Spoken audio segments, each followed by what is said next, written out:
Assalamualaikum warahmatullahi wabarakatuh.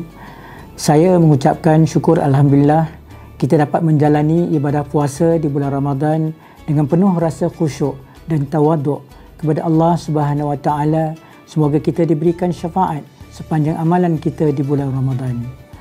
Di kesempatan ini saya ingin mengucapkan penghargaan terima kasih kepada umat Islam yang telah menyelesaikan kewajipan dengan menunaikan zakat fitrah, bersedekah, berwakaf dan memuliakan anak yatim sepanjang bulan Ramadan 1446 Hijrah ini.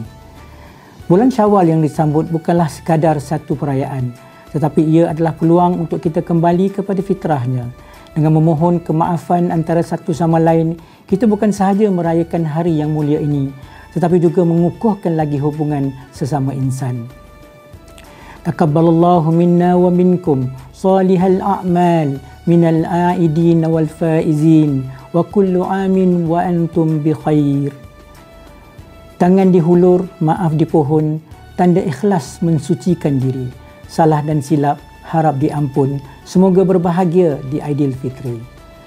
Saya selaku pengurusi MAIS dan mewakili seluruh barisan pimpinan dan pengurusan MAIS dengan penuh rasa hormatnya ingin mengucapkan selamat Hari Raya Aidilfitri, maaf zahir dan batin. Semoga hari raya yang penuh keberkatan ini memberi rahmat, kebahagiaan dan kedamaian kepada kita semua. Sekian, Assalamualaikum warahmatullahi wabarakatuh.